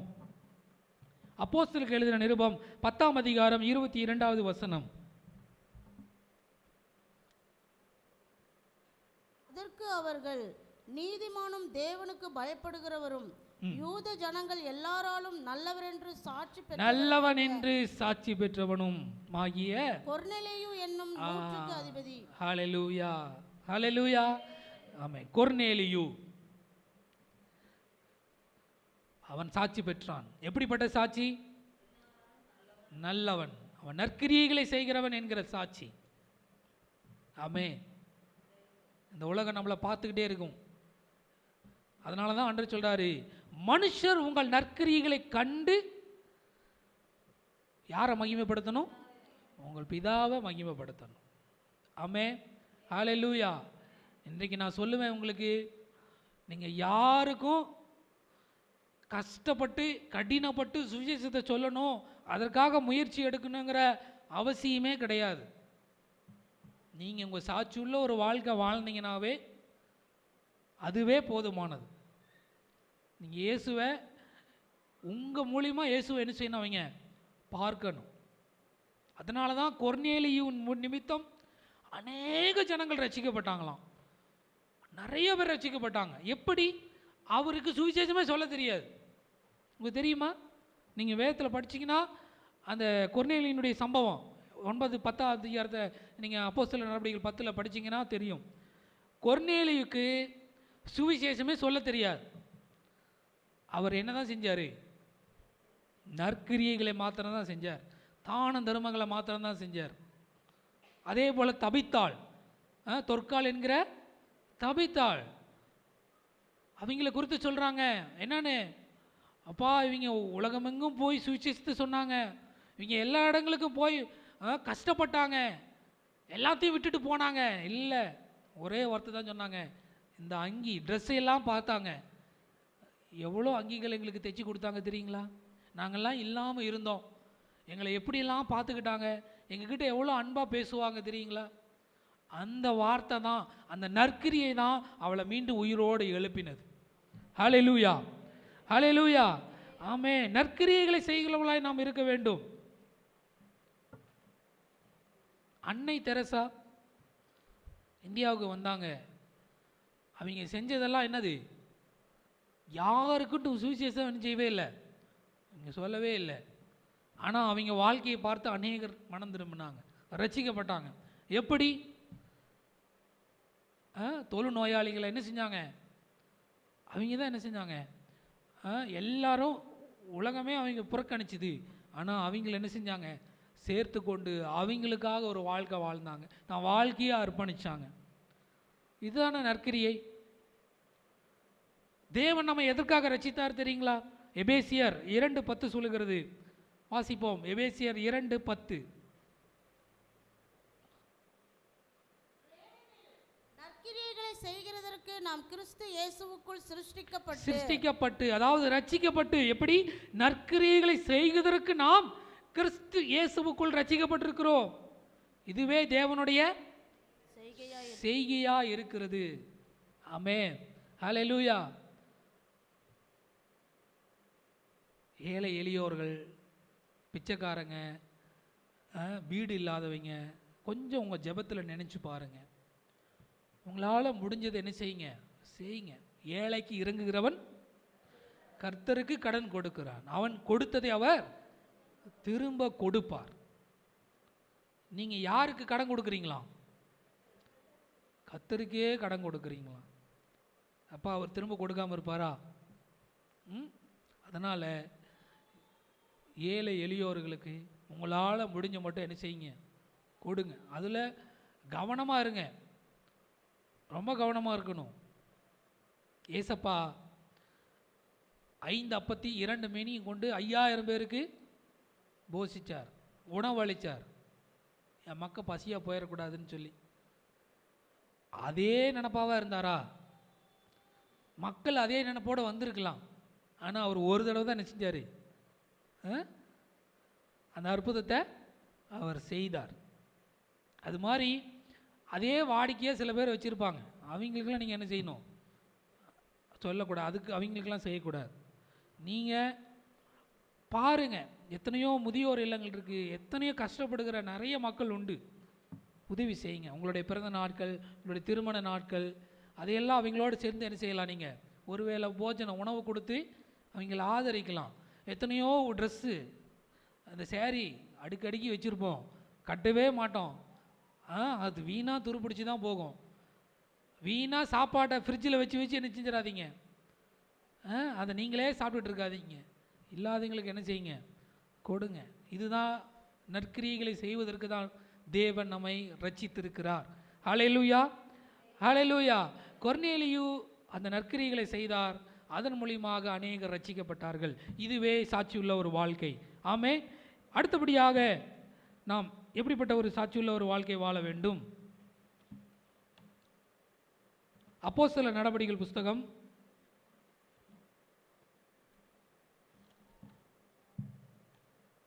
6ஆம் அதிகாரம் 3வது வசனம். ஆதலால் சகோதரரே, பரிசுத்த ஆவியும் ஞானமும் நிறைந்து நற்சாட்சி பெற்றிருக்கிற 7 பேரை தெரிந்து கொண்டார்கள். எப்படிப்பட்ட நற்சாட்சியா? பரிசுத்த ஆவியும் ஞானமும் நிறைந்த.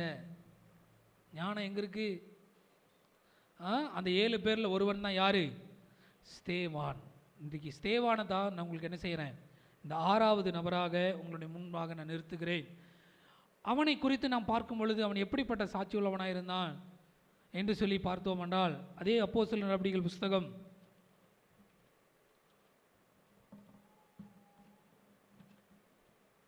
6ஆம் அதிகாரம் 10வது வசனம். அவன் பேசின ஞானத்தையும் ஆவியையும் எதிர்த்து நிற்க அவர்களால் கூடாமல் போயிற்று. எப்படிப்பா ஸ்தேவான் இவ்வளவு பெரிய சாட்சி? என்னென்னமோ நாங்கள் பேசுகிறோம். எத்தனை பேர் பேசுகிறாங்க தெரியுங்களா? 9வது வசனம். லிபர்த்தினர் எனப்பட்டவர்களுடைய ஆலயத்தை சேர்ந்தவர்கள் 1, சிரேனே பட்டணத்தார் 2, அலெக்சாந்திரியா 3, சிசிலியா நாட்டினர்களும் 4, ஆசியா தேசத்தார் சிலர் எழும்பி ஸ்தேவானுடனே தர்க்கம் பண்ணினார்கள். எத்தனை நாடா? கவனிங்க, எத்தனை நாடு அவனோடு வார்த்தையினால சண்டை போடுது? 5 நாட்டுக்காரங்கப்பா, ஒருத்தர் கிடையாது. இந்தியா மட்டும் கிடையாது. 5 நாட்டுக்காரங்க என்ன செய்கிறாங்க? அவனோடு தர்க்கம் பண்ணுறாங்க, சண்டை போடுறாங்க. அந்த 5 பேராலையும் அவங்களால என்ன செய்ய முடியல? எதிர்த்து நிறுத்து அவன் கேட்குற எல்லா கேள்விகளுக்கும் வாக்குவாதங்களுக்கும் அவர் தெளிவாய் ஞானமாய் பதில் குறைக்கிறார். ஹல்லேலூயா. இன்னைக்கு நம்ம வேத அறிவு எந்த அளவுக்கு இருக்கு? ஸ்தேவானை போல ஞானம் நிறைந்தவர்களாக, வேதத்தில் அறிவுள்ளவர்களாக, நற்சாட்சி பெற்றவர்களாய் நாம் இருக்கிறோமா? பல வருட கிறிஸ்தவர்களாக இருப்போம். சின்ன ஒரு எதையோ ஒரு சம்பவத்தை, ஒரு வசனத்தை பிடிச்சிக்கிட்டு வந்து நம்மளை குழப்புவாங்க பாருங்க. உடனே ஆமா ஜாமி ஆமான்னு போட்டு என்ன செஞ்சிருது? அவன் பின்னாடியே போயிடுறது. எது சரி அப்படின்னு ஆராய்ஞ்சு பார்த்து பரிசுத்த ஆவியானவருடைய துணையோடு என்ன செய்யறதில்ல? வேதத்தை பகுத்து அறியறதில்ல. எஸ்ரா நியாயப்பிரமாண புஸ்தகத்தில் எல்லாவற்றிலும் அவன் தேறின வேதபாரகனாக இருந்தான். ஆமென். இன்னைக்கு எத்தனை வருட கிறிஸ்தவர்கள் நாம் வேதத்தை எந்த அளவுக்கு கற்று தேர்ந்திருக்கிறோம்? ஒரு வாலிப மகள் சொல்கிறா ஒரு சாட்சி, என்னது? நம்ம எங்கே எப்படி நான் ஒரு சின்னதாக ஒரு ஆண்டவரை பற்றி சொல்லிட்டா போதும், உடனே நம்முடைய விசுவாசத்தை வழி விலகிற மாதிரி என்ன செய்கிறது? தவறான காரியங்களை சொல்கிறது. அப்போ நம்ம என்ன செய்கிறது? அவங்களுக்கு ஆமாம் போட்டு அப்படி அப்படின்னு சொல்லிட்டு வந்துடுறது. ஒரு சுருக்கமாக எக்ஸாம்பிள் சொல்ல போனால், ஜெபம் பண்ணிட்டு வந்ததுனால தான் நல்ல வேலை நான் தூங்கிட்டு வந்தேன் பஸ்ஸில். திடீர்னு என்ன செஞ்சிட்டாரு, நான் ஜெபம் பண்ணிட்டு வந்ததுனால நான் கரெக்டாக ஆண்டவர் என்னை எழுப்பி என்ன செஞ்சிட்டா, கரெக்டான இடத்துக்கு என்னை இறக்கி விட்டுட்டாரு. இல்லைன்னா நான் என்ன செஞ்சுருப்பேன், போயிருப்பேன்னு ஃப்ரெண்ட்ஸோடு சொன்னாங்களாம். அப்போ ஃப்ரெண்ட்ஸ் என்ன சொல்கிறாங்க, நீ ஜெபம் பண்ணிட்டு வந்ததுனால தான் நடந்துச்சா, ஜெபம் பண்ணலைன்னா நாங்கள் தான் உன்னை எழுப்பி விட்டோம். எப்படி குதர்க்கமாக பேசுகிறாங்க பாருங்கள். அப்போ வாலிப பிள்ளைங்க இதுக்கு என்ன செஞ்சிடக்கூடாது, கவனிங்க, அதற்கு அமைதியாக இருந்துடவே கூடாது. அழுத்தி சொல்லணும், என்னன்னு, கர்த்தர் தான் என்ன செஞ்சார், என்னை எழுப்பினார், அவர் தான் என்ன செஞ்சார், என்னை சரியாக நடத்துகிறாரு அப்படின்னு சொல்லி வேதத்தை என்ன செஞ்சுட்டே இருக்கணும், அவங்களுக்கு சொல்லிக்கிட்டே இருக்கணும். வேத வசனங்களை மறந்துடக்கூடாது.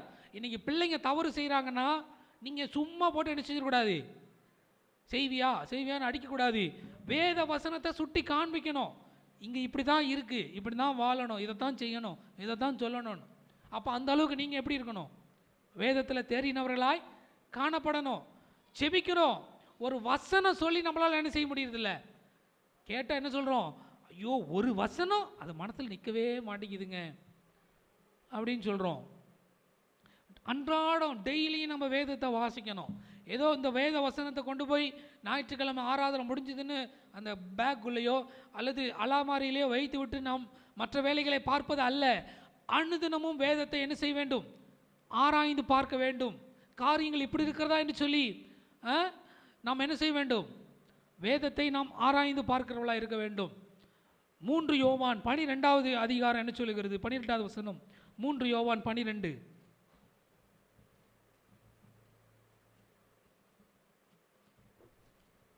தேமேத்திரியு எல்லாராலும் நற்சாட்சி பெற்றதும் அல்லாமல் சத்தியத்தாலும் நற்சாட்சி பெற்றவர், சத்தியத்தினாலும் நற்சாட்சி இருக்கிறார். ஹல்லேலூயா, ஆமென்.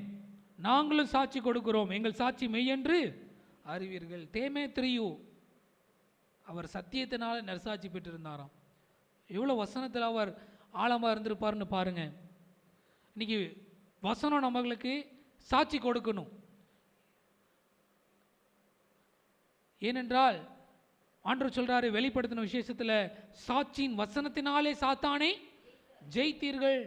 நம்ம சாத்தானோடு போராடி ஜெயிக்கணும்னா இயேசுவை போல எழுதியிருக்கிறதுன்னு சொல்லி வேதத்தை என்ன செய்யணும், சரியாக ஆராய்ந்து பார்த்து அவனை ஜெயிக்கணும். இல்லை நாம் தோற்று போயிடுவோம்.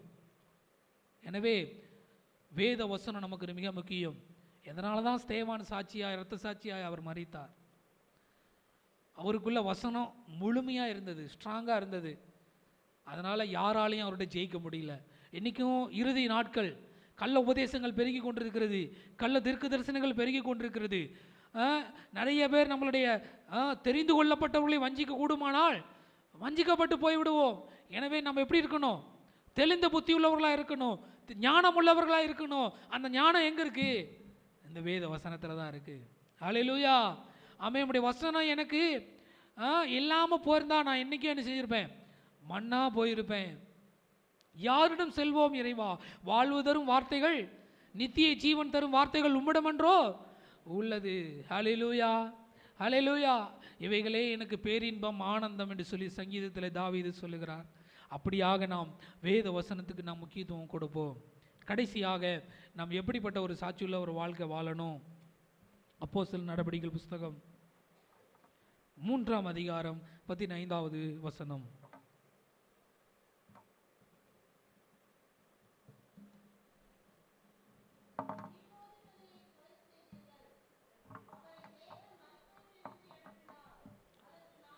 அதற்கு நாங்கள் சாட்சிகளாய் இருக்கிறோம். இது யார் சொன்ன வார்த்தை, பேதுரு. கடைசியாக நம்ம பேதுருவை குறித்து பார்க்கிறோம். அவர் எப்படிப்பட்ட ஒரு சாட்சியுள்ள ஒரு வாழ்க்கை வாழ்ந்தார். ஆரம்ப நாட்களில் அவரை குறித்து நீங்கள் பார்த்தீங்கன்னா பயந்து ஓடிக்கொண்டிருந்தவர், நிர்வாணமாய் ஓடினவன், ஆண்டவரை மறுதலித்தவன். நான் சாவிலும் நிற்பேன் அப்படின்னு சொல்லி வாயில சொன்னான். கடைசி என்ன செஞ்சிட்டான், அவரை சபிக்கவும் தொடங்கினான் என்று வேதம் சொல்லுகிறது. இவர் யாருன்னே எனக்கு தெரியாது. நானல போல ஒரு வாழ்க்கை, ஆவிக்குரிய நிலைமையில் ரசிக்கப்பட்டாச்சு, ஊழியத்துக்கு வந்தாச்சு, எல்லாத்தையும் விட்டுட்டு வந்துட்டான். ஆனால் எங்கேருந்து கிடைச்சதோ தெரியல, திரும்பவும் உயிர் தெழுந்த பிறகு ஆண்டவர் மரிச்சதுக்கப்புறம் திரும்ப என்ன செஞ்சிட்டான், கடை வாங்கினாச்சு நான் போட்டு பிடிச்சி என்ன செஞ்சிருவேன், என் தொழிலை பார்த்துக்கிறேன்னு பின்வாங்கி போயிட்டான். விட்டுட்டு வந்துட்டான்னு வேதம் சொல்லுகிறது. வலையும் விட்டாச்சு, போட்டையும் விட்டாச்சு. திரும்ப எங்கே போய் கண்டுபிடிச்சானோ தெரில. அப்படிப்பட்டது தான் அவனுடைய வாழ்க்கை, பயம் நிறைந்த ஒரு வாழ்க்கை, ஆவிக்குரிய வாழ்க்கையில் ஒரு எழுப்புதல் இல்லாத ஒரு வாழ்க்கை.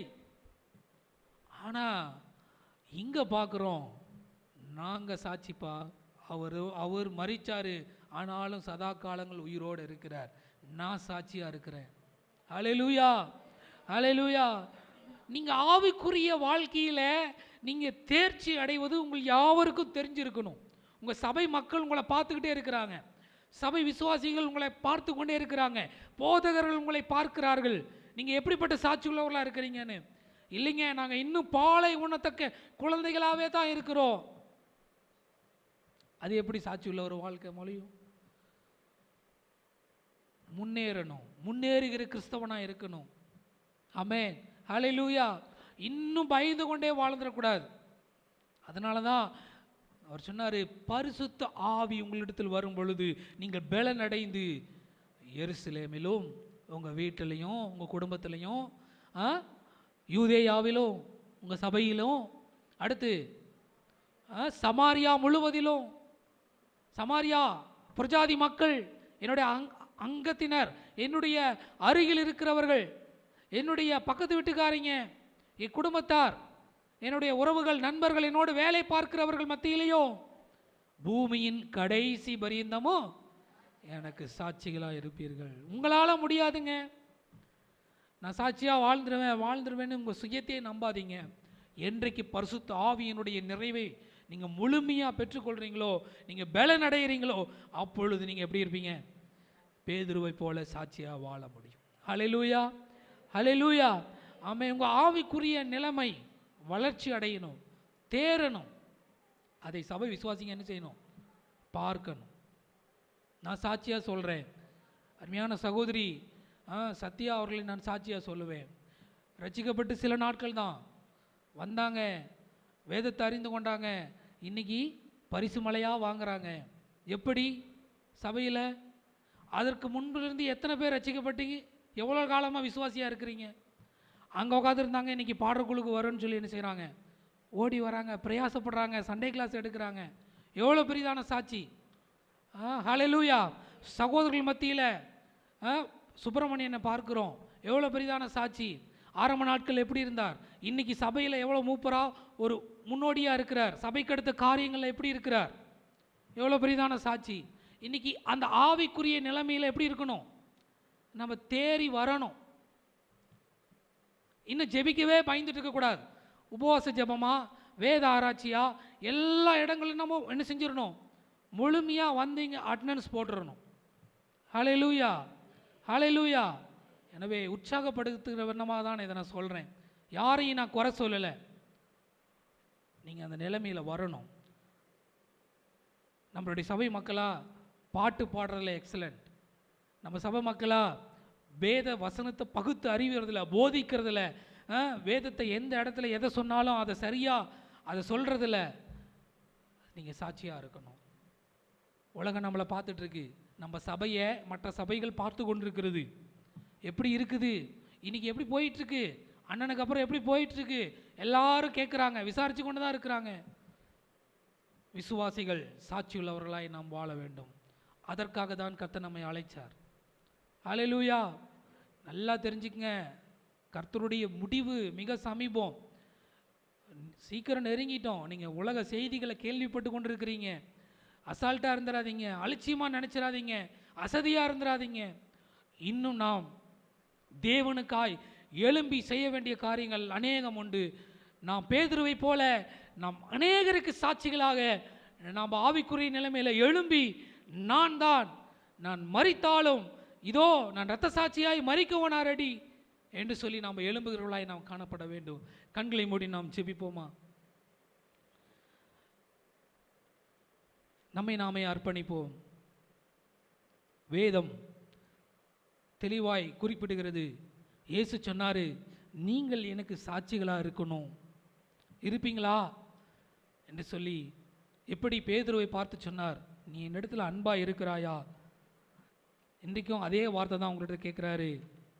மகனே, மகளே, நீ எனக்காக சாட்சியா வாழ்வியா, அல்லது உன் நிமித்தம் என் பேரையும் கெடுத்து இவங்கெல்லாம் விசுவாசிங்களா, இதெல்லாம் ஒரு கிறிஸ்தவ வாழ்க்கையா என்று சொல்லி புறஜாதி மக்கள் கேவலமாய் பேசுகிற வாழ்க்கை வாழ்ந்து கொண்டிருக்கிறோமா? நம்முடைய பேச்சில், நம்முடைய செயல்களில், ஆண்டவருக்காய் எதை செய்வதிலோ நம்ம சாட்சியாக இருக்கிறோமா? என்னை நிரப்புங்கப்பா. இந்த வேளையில் நம்மை நாமே அர்ப்பணிப்போம். என்னை நிரப்பும், உம்முடைய ஆவியினாலே என்னை நிரப்பும். நான் ஒரு சாட்சியுள்ள ஒரு வாழ்க்கை வாழ வேண்டும். நான் இன்னும் உமக்காய் நான் பெரிய காரியங்களை செய்ய வேண்டும். ஆண்டவரே, ஏனோக்கை போல நான் ஆண்டவரே விசுவாசத்தில் நான் உனக்கு பிரியமாய் நான் வாழ்ந்து விட வேண்டும். அப்பா, தாவீதை போல உம்முடைய இருதயத்துக்கு ஏற்றவனாக உம்முடைய சித்தத்தை செய்கிறவனாய் நான் வாழ்ந்து விட வேண்டும். ஆண்டவரே, மோசேயை போல என் வீட்டில் எங்கும் உண்மையுள்ளவனாய் நான் அவர் இருந்தது போல நான் அப்படிப்பட்ட ஒரு சாட்சியை நான் வாழ்ந்து விட வேண்டும். மாய்மாலமான கிறிஸ்தவ வாழ்க்கை எனக்கு வேண்டாம். ஆண்டவரே, உலகத்துக்கு ஒத்த வேஷம் தரிக்கிறவனா என்னை அல்ல. சபையில் எப்படியோ அப்படிதான் என் வீட்டில், அப்படிதான் என்னுடைய பள்ளிக்கூடத்தில், அப்படிதான் என்னுடைய வேலை செய்கிற இடங்களில், எல்லா இடங்களையும் நான் உண்மையாக இருப்பேன். என்னை நான் அர்ப்பணிக்கிறேன். நான் சாட்சியுள்ள ஒரு வாழ்க்கை வாழணும். கொடுப்பதிலே ஒரு சாட்சியுள்ள ஒரு வாழ்க்கை வாழணும். ஆபேலை போல சாட்சியுள்ள ஒரு வாழ்க்கை வாழணும். ஆண்டவரே, ஆண்டவரே, நான் ஏனோ தானா அல்ல. ஆண்டவரே, கொர்நேலியை போல நற்கிரியைகளை செய்வதிலே நான் சாட்சியுள்ளவனாய் நான் வாழ வேண்டும். என்னை நான் அர்ப்பணிக்கிறேன். என்னை நிரப்புங்கப்பா, நம்முடைய ஆவியினால் நிரப்புங்க. அன்றைக்கு சீஷர்கள் ஆண்டவரே பரிசுத்த ஆவியின் அபிஷேகத்தை நிறைவாய் பெற்றுக்கொண்டதினாலே சாட்சியாய் வாழ்ந்தார்கள். அநேக மக்கள் திரளாக ரட்சிக்கப்பட்டார்கள். அன்னைக்கு சகையின் வீட்டுக்கு போகும் பொழுது அவனை பார்த்து சொன்னாங்க, பாவியான மனுஷன், இவன் வீட்டுக்கா ஆண்டவர் போறாரு. அவனுடைய சாட்சி அப்படிதான் இருந்தது. ஆனால் இயேசு என்றைக்கு அவனுடைய வீட்டுக்குள் பிரவேசித்தீரோ அவன் வாழ்க்கை மாறினது. அநேகருக்கு சாட்சி நிறைந்ததாய் இவனும் ஆபிரகாமுக்கு குமாரன் என்று சொல்லி கர்த்தர் அவனை குறித்து சாட்சி கொடுத்தார். அப்பா, இன்னைக்கு நாங்களும் எங்களை அர்ப்பணிக்கிறோம். இதுவரைக்கும் இந்த உலகத்தார் என்ன ஒரு கிறிஸ்தவ வாழ்க்கை வாழ்கிறாங்கன்னு சொல்லி அற்பமாய் நினைத்திருக்கலாம், சகையை போல நினைத்திருக்கலாம். என்னை நான் அர்ப்பணிக்கிறேன், என்னை ஒப்பு கொடுக்கிறேன். ஆண்டவர், என்னை குறித்து நீங்கள் சாட்சி சொல்லுங்கப்பா, என்னை குறித்து சாட்சி சொல்லுங்க. நான் ஒவ்வொரு வருடந்தோறும் ஆண்டவரே எனக்கு கர்த்தர் எனக்கு செய்த அற்புதங்களை நான் சாட்சியாக சொல்கிறேன். அதே நாள் ஆண்டவர் என்னை குறித்து சாட்சி சொல்லுவாரா? பரிசுத்தமாக இருந்தான், எனக்காக உண்மையாக இருந்தீர், எனக்காக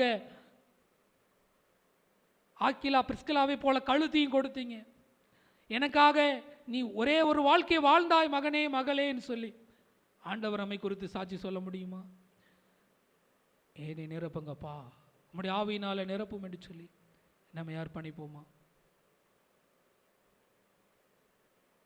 அப்பா, என்னை முழுவதும் அர்ப்பணித்தேன் ஐயா, உயிரோடு இருக்கும் நாளெல்லாம் உமக்கு சொந்தமையா.